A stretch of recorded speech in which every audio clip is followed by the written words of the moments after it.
Assalamualaikum warahmatullahi wabarakatuh. Selamat malam. Jumpa lagi dengan saya Aldi di channel Mereka Ada.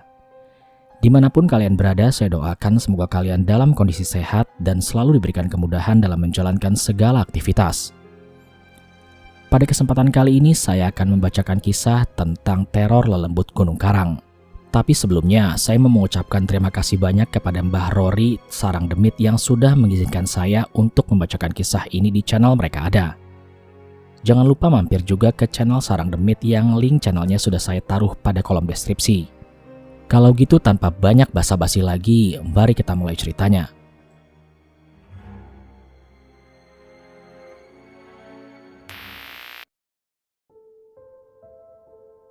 Sudah 2 hari hewan ternak warga kampung Kaduengang hilang secara misterius. Puluhan ayam lenyap dari kandangnya. Kambing yang dipelihara bertahun-tahun juga hilang. Belum lagi kerbau, ada 10 ekor yang hilang secara misterius. Mereka yakin pasti ada maling di kampung mereka. Warga kampung itu sepakat untuk memperbanyak pos ronda. Setiap malam para pemuda dan bapak-bapak bergantian menjaga kampung mereka. Mereka sangat hati-hati jika ada orang asing yang masuk ke kampung mereka. Anehnya tidak ada tanda-tanda maling di kampung itu. Selama 1 minggu berjaga tak satupun orang asing yang masuk ke kampung itu. Kasus hilangnya hewan ternak belum terpecahkan, tapi sudah muncul kasus baru. Banyak warga yang melapor ke ketua RT kalau warung mereka kemalingan.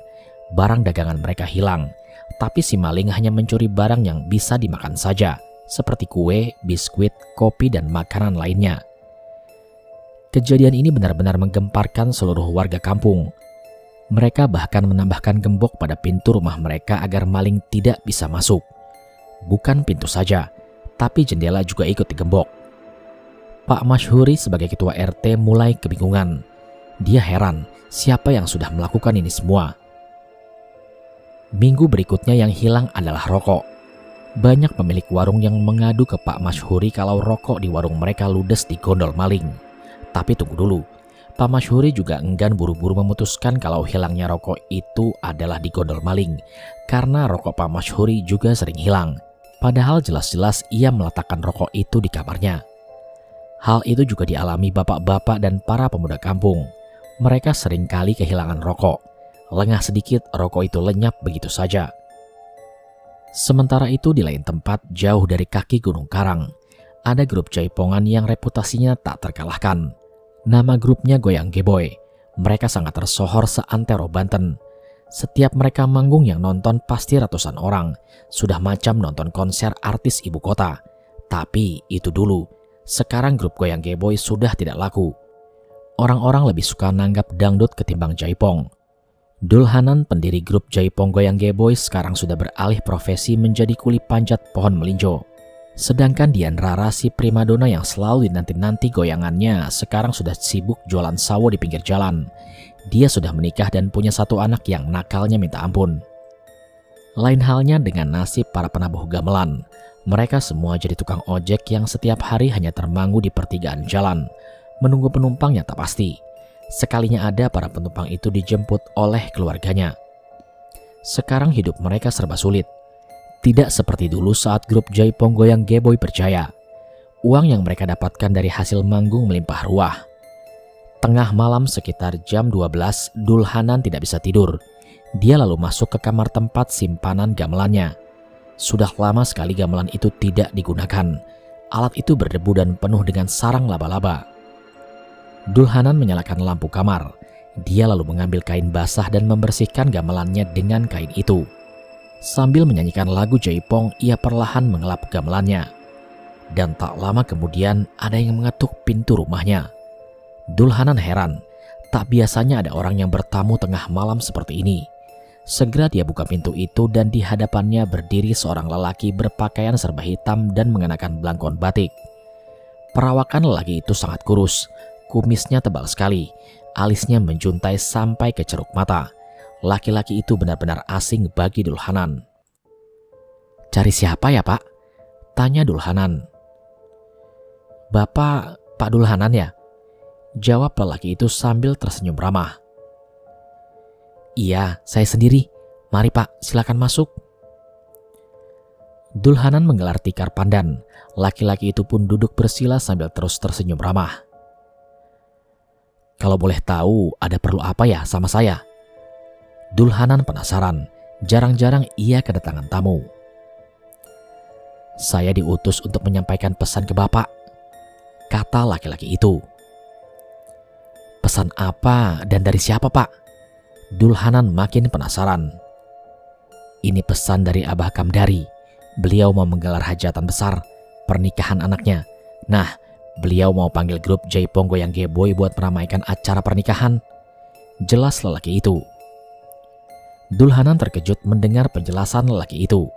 Dia tidak menyangka ternyata masih ada orang yang mau memakai jasanya. Dan tanpa pikir panjang lagi, Dulhanan langsung mengiyakan tawaran itu. Kalau boleh tahu, kapan ya hajatannya? Malam minggu, Pak. Soalnya bayarannya Pak Dulhanan tidak akan kecewa. Abah Kamdari mau bayar 50 juta, kata laki-laki itu. Wah, mantap itu, Pak.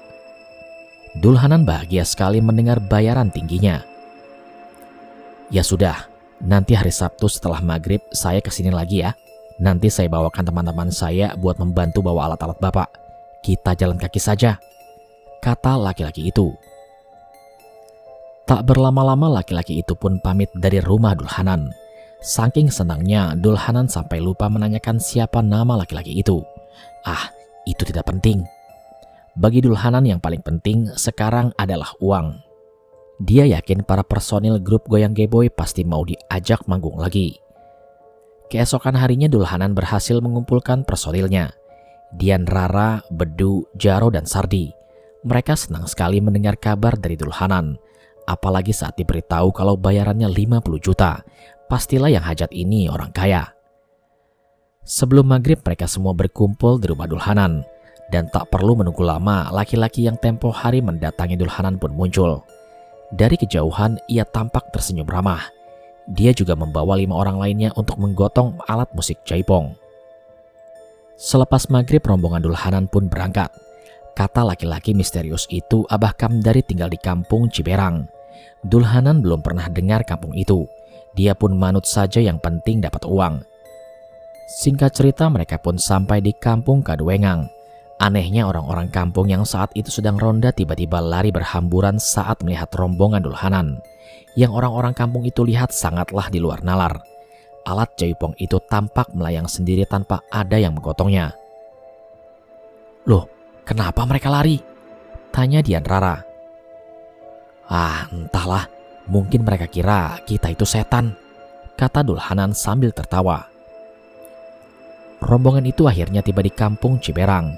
Suasana di sana sangat ramai sekali. Panggung besar sudah dipersiapkan untuk pentas jaipong. Bedu, Jaro, Sardi, dan Dulhanan langsung menabuh alat jaipong. Dian Rara pun meliuk-liuk bergoyang dengan lincah. Penonton bersorak melihat goyangan Dian Rara. Satu persatu penonton itu naik ke panggung untuk menyawer. Dan di tengah-tengah pertunjukan tiba-tiba Bedu izin buang air kecil. Dia turun dari panggung dan segera mencari semak-semak. Saat sebelum Bedu naik kembali ke atas panggung, dia melihat seorang wanita cantik yang berdiri di antara pepohonan. Wanita itu berpakaian layaknya sinden. Dia tersenyum ke arah Bedu.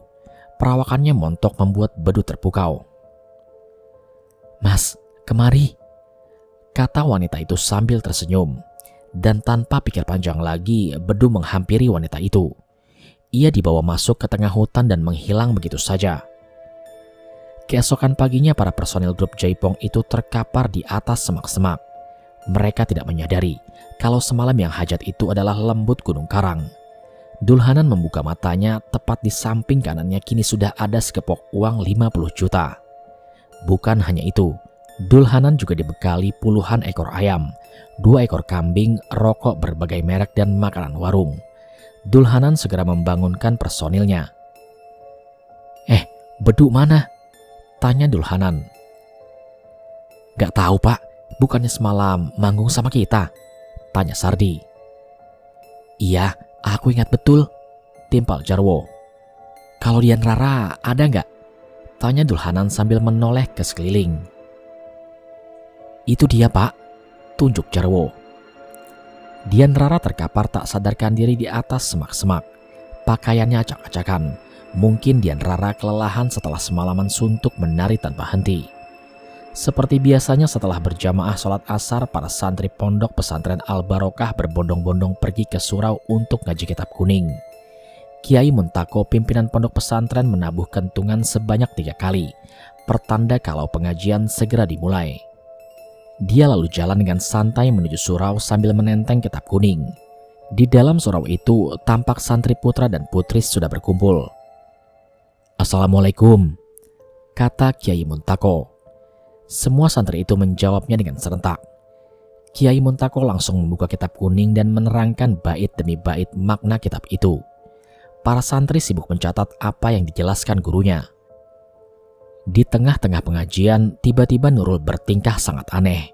Dia tidak mencatat perkataan gurunya, melainkan diam saja sambil tertunduk. Pulpen digenggam dengan sangat keras, bahkan sampai patah. "Nurul, kamu kenapa?" tanya salah satu temannya. Nurul yang saat itu berkerudung hitam tidak menjawab apapun. Dia tetap tertunduk. Air liur tiba-tiba menetes dari mulutnya. "Abi, lihat Nurul," kata salah satu santriwati. Ia terkejut saat melihat kedua mata Nurul yang berubah menjadi hitam semua. Tak salah lagi, Nurul kini kerasukan setan. Saat itu juga Nurul pun berdiri.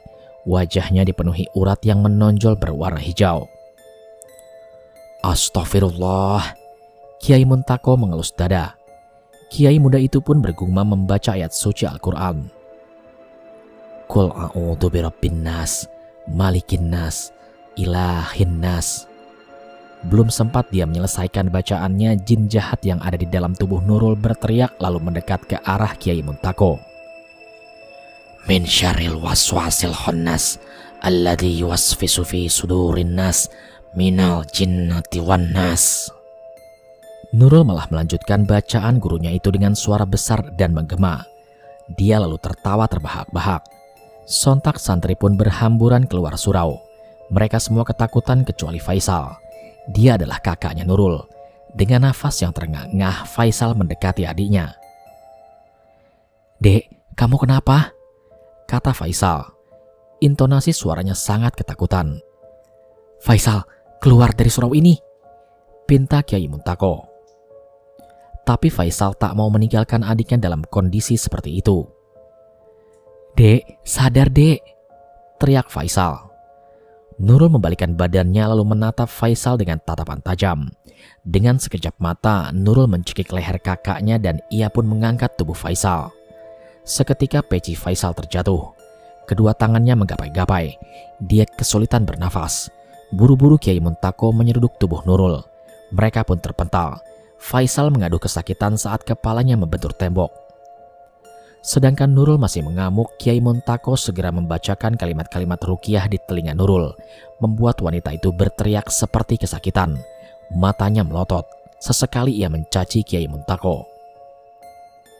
Tak lama berselang tubuh Nurul melunak. Kedua matanya perlahan terpejam. Dia pun tak sadarkan diri. Kiai Muntako menyuruh Faisal untuk mengambil air. Dan buru-buru Faisal pergi ke dapur dan kembali dengan membawakan segelas air putih. Air itu kemudian dibacakan doa-doa lalu diusapkan ke wajah Nurul yang tampak pucat. Nurul pun dibawa ke asramanya. Sudah 2 tahun belakangan ini Nurul sering sekali kesurupan. Ada jin jahat yang menempel di tubuh Nurul. Dia sudah beberapa kali diruqyah, tapi tak kunjung sembuh. Dalam sebulan Nurul bisa kesurupan 2-4 kali. Penyakit kesurupan itu disebabkan oleh kakeknya Nurul. Dulu kakeknya mempunyai ilmu hitam dan memelihara banyak jin jahat. Sekarang salah satu jin yang pernah dipelihara kakeknya itu malah menempel di tubuh Nurul. Padahal Nurul ini masih muda, umurnya baru 18 tahun, sedangkan kakaknya si Faisal berumur 24 tahun. Mereka berdua sudah 3 tahun nyantri di pondok pesantren Al-Barokah. Selama 2 tahun kebelakangan ini, Faisal selalu mencari cara untuk menyembuhkan penyakit adiknya. Namun tetap saja tidak berhasil. Adiknya masih sering kesurupan. Bahkan ada beberapa santriwati yang pindah pesantren gara-gara takut dengan Nurul. Tengah malam saat semua orang di pesantren itu tidur, Nurul tiba-tiba saja terbangun. Cara bangunnya tidak wajar. Dia duduk begitu saja tanpa dibantu kedua tangannya. Nurul seperti dikendalikan makhluk gaib. Tatapannya sangat kosong, wajahnya sangat pucat. Dia masih mengenakan kerudung warna hitam kesukaannya. Nurul pun menoleh ke arah Ririn yang sedang tertidur pulas. "Ririn," panggil Nurul kepada Ririn. Dan Ririn pun terbangun. Ia mengucek kedua matanya lalu menoleh ke arah Nurul. "Kamu udah sadar?" tanya Ririn. Dan Nurul pun hanya mengangguk. "Rin, antarkan aku yuk," pinta Nurul. "Mau anterin kemana sih, Rul?" Ririn terbangun dan kini ia dalam posisi duduk. "Ke belakang asrama, nyari kalungku. Kalungku hilang. Pasti jatuh pada saat wudhu. Itu kalung pemberian ibuku," kata Nurul. "Ya sudah kalau gitu, ayo kita cari." Ririn membuka lemarinya dan dia meraih senter dan mengenakan kerudung. Setibanya di belakang asrama, Nurul malah mematung. Dia tidak mencari kalungnya yang hilang. "Nurul?" sapa Ririn dengan ragu-ragu. Dia mulai curiga kalau temannya itu kerasukan lagi. Nurul pun balik badan. Tampak wajahnya yang menakutkan sama persis seperti saat kesurupan tadi sore. Kemudian Ririn menjerit ketakutan, dan dalam sekejap mata Nurul menjenggot rambut temannya itu lalu menariknya ke atas pohon mahoni. Wanita itu merayap seperti binatang dan ia benar-benar sudah kerasukan jin jahat. Ririn berteriak sekuat tenaga sambil menangis. Dia menggantung di atas dahan pohon itu, sementara Nurul mengerang-erang seperti binatang buas. Tangan kanannya menjinjing rambut Ririn. Kiai Muntako beserta para santrinya berhamburan ke belakang asrama. Semua orang yang ada di sana panik melihat Ririn menggantung di dahan pohon mahoni. Kiai Muntako membacakan kalimat-kalimat ruqyah sambil mengacungkan telunjuk ke arah Nurul. Dan saat itu juga Nurul mulai terlihat kesakitan. 5 orang santri muncul dengan menggotong sebuah spring bed besar untuk menahan tubuh Ririn. Nurul menjatuhkan Ririn dan untung saja wanita itu tepat jatuh di atas spring bed. Sementara Nurul masih bertengger di atas dahan pohon mahoni. Kalimat-kalimat ruqyah terus dilantunkan oleh Kiai Muntako. Nurul pun terjungkal ke belakang. Dia juga jatuh tepat di atas spring bed sehingga tidak ada luka sedikit pun. Kemudian Faisal memeriksa keadaan adiknya itu. Dia menangis karena tidak tega melihat adiknya yang sering kesurupan. 1 minggu kemudian sejak kejadian itu sudah 5 kali Faisal bermimpi tentang sumur 7 yang ada di puncak Gunung Karang. Dalam mimpinya itu Faisal didatangi kakeknya sendiri. Kakeknya Faisal memberitahukan kalau yang nempel di dalam tubuh Ririn itu adalah lelembut Gunung Karang. Satu-satunya cara agar Nurul bisa sembuh adalah mandi di sumur 7. Sumur itu terletak di puncak Gunung Karang. Faisal dan Nurul harus mendaki ke gunung itu. Faisal yakin mimpi itu merupakan sebuah petunjuk. Dia harus membawa adiknya ke sumur 7 itu. Itu bukan hal yang sulit. Lagi pula lokasi Gunung Karang dekat dengan pondok pesantrennya. Faisal bahkan bisa melihat gunung itu dari balik jendela asramanya. Namun yang membuat Faisal bingung adalah soal perizinan. Kiai Muntako pasti tidak akan mengizinkan Faisal mendaki gunung itu, apalagi dengan membawa Nurul. Jadi tidak ada pilihan lain. Dia harus membawa adiknya kabur dari pondok pesantren. Faisal memang belum pernah mendaki Gunung Karang, tapi dia pernah baca di internet kalau medan pendakian di sana tidak terlalu ekstrim. Faisal yakin bisa membawa adiknya dengan selamat. Faisal sudah merencanakan dengan matang skema kabur dari pondok pesantren.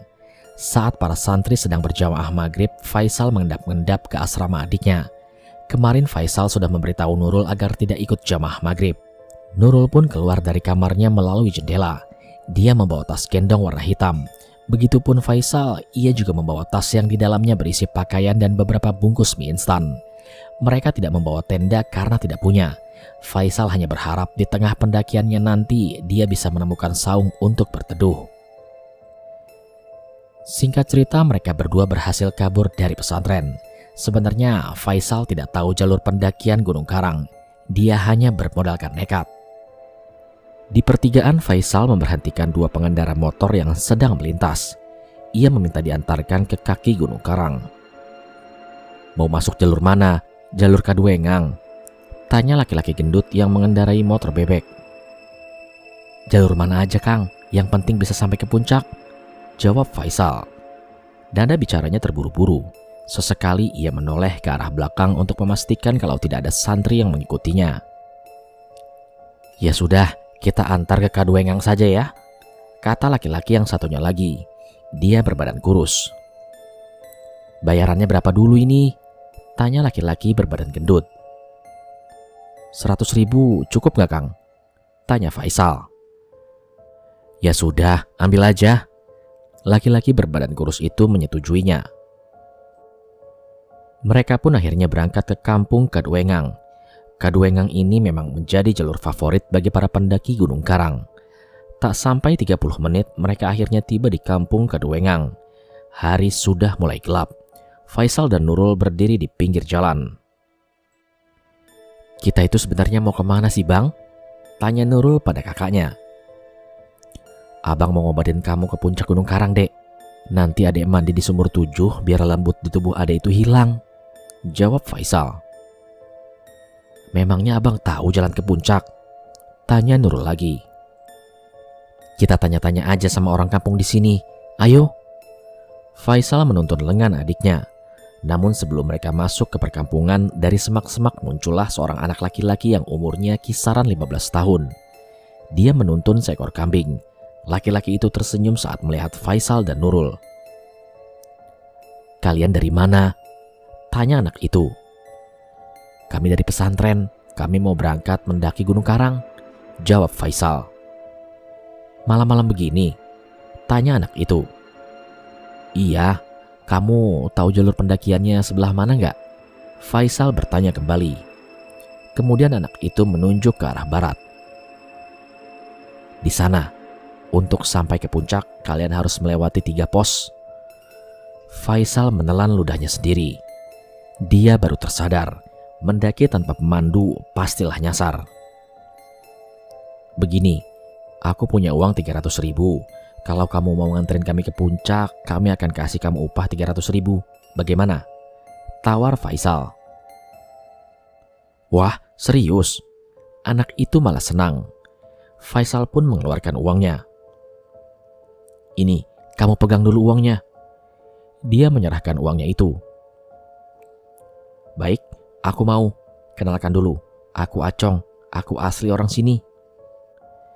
"Kalau aku Faisal, dan ini adikku namanya Nurul," ucap Faisal tanpa tersenyum. "Kalian bawa tenda?" tanya Acong. "Gak apa-apa, ayo ikut aku. Kita ambil tenda dulu di rumah," ujar Acong pada mereka berdua. Acong ini memang sering mengantarkan para pendaki ke puncak. Saking seringnya, dia bahkan pernah dikasih tenda bekas oleh salah seorang pendaki dari Jakarta. Memang tenda itu sudah jelek, tapi masih layak pakai. Setelah mengambil tenda di rumah Acong, mereka pun mulai pendakian. Acong membawa senter yang lumayan besar sehingga cukup untuk menerangi jalan. Medan yang mereka tempuh mulai menanjak. Acong jalan di barisan paling depan, disusul oleh Nurul, kemudian Faisal di barisan paling belakang. Dari kejauhan terdengar suara dengkur babi membuat Nurul ketakutan.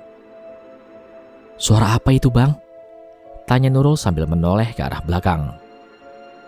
"Udah, tenang aja, itu hanya suara babi," yang jawab malah Acong. Faisal kemudian melihat jam di tangannya.